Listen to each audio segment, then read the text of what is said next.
মালদায় এখনো জাঁকিয়ে শীত পড়েনি, সবে হালকা শীতের আগমন ঘটেছে। এর মধ্যেই মালদায় জমে উঠতে শুরু করেছে শীতবস্ত্রের বাজার। আগাম বাজার জমে ওঠায় চওড়া হাসি ফুটেছে শীতবস্ত্র বিক্রেতাদের মুখে। সোমবার এমনটাই ছবি উঠে এলো মালদা টাউন হল সংলগ্ন শীতবস্ত্র বিকিনির বাজারে। বিক্রেতাদের বক্তব্য, তারা দীর্ঘ 30 থেকে 35 বছর ধরে মালদা শহরের টাউন হল সংলগ্ন শীতবস্ত্রের বাজারে ব্যবসা করছেন। প্রতি বছরের মতো এবারও শীতের আগমনের প্রাক্কালে শীতবস্ত্রের পসরা সাজিয়ে বসেছেন, আর বসতে না বসতেই ধীরে ধীরে বাজার জমে উঠতে শুরু করেছে।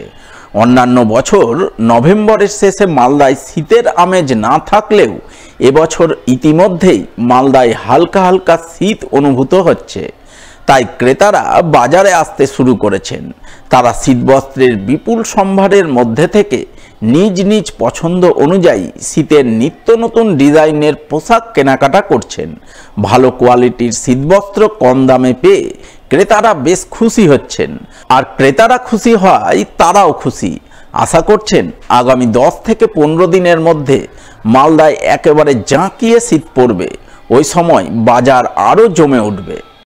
তো সবে শীতের আগমন হয়েছে, ধীরে ধীরে কাস্টমার আসা স্টার্ট করেছে। বিগত 4 দিন ধরে আমরা এখন মার্কেট ওপেনিং করেছি।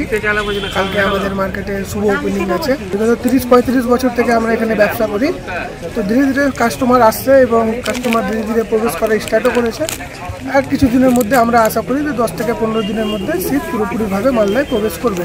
এবার শীতের যে আবহাওয়াটা আছে খুব সুন্দর আছে, প্রতি বছরের থেকে এবছর খুব ভালো শীতের আবহাওয়া আছে। কারণ এই সময় মালদাতে এরকম শীত থাকে না নভেম্বরের শেষের দিকে, কিন্তু এবছর আছে। তাই আশা করি আমরা এবছর ব্যবসা খুব সুন্দরই হবে। শীত সবে শুরু হয়েছে, 2-3 দিন হলো পড়েছে। এবার মনে হচ্ছে শীতটা প্রথম থেকেই শুরু হয়েছে, পড়াটা খুব ভালোই হবে, কাস্টমারও ভালো আসছে। যাই হোক, দেখা যাক কি হয়, মনে হচ্ছে ভালোই হবে এবছর। পুরাতন মালদা ব্লকের মুচিয়া অঞ্চল ক্রীড়া চক্রের পরিচালনায় এক জমজমাট নকআউট ফুটবল টুর্নামেন্টের ফাইনাল পর্বের খেলা হয়ে গেল রবিবার। ফাইনালে রায়গঞ্জ টাউন ক্লাব 5-4 গোলের ব্যবধানে যাত্রাডাঙ্গা প্রগতি সংঘকে হারিয়ে চ্যাম্পিয়নের খেতাব ছিনিয়ে নেয়। উদ্যোক্তাদের পক্ষ থেকে চ্যাম্পিয়ন দলকে ট্রফি সহ নগদ 50,000 টাকা এবং রানার্স দলকে ট্রফি সহ নগদ 30,000 টাকা দিয়ে পুরস্কৃত করা হয়। এদিনের এই ফাইনাল পর্বের খেলা দেখতে মাঠে অসংখ্য মানুষের ভিড় লক্ষ্য করা যায়। ফাইনাল পর্বের খেলায় আমন্ত্রিত অতিথি হিসেবে হাজির ছিলেন মালদা কেন্দ্রের বর্তমান বিধায়ক গোপাল চন্দ্র সাহা, প্রাক্তন বিধায়ক ভূপেন্দ্রনাথ হালদার, ইংরেজবাজার পৌরসভার চেয়ারম্যান কৃষ্ণেন্দু চৌধুরী, কাউন্সিলর বাবলা সরকার, মুচিয়া অঞ্চল প্রধান পলি দাস সহ অন্যান্যরা। প্রতি বছর এই বছর আমরা 36তম দিবারাত্র প্রতিযোগিতা, ফুটবল প্রতিযোগিতা আয়োজন আমরা করেছি।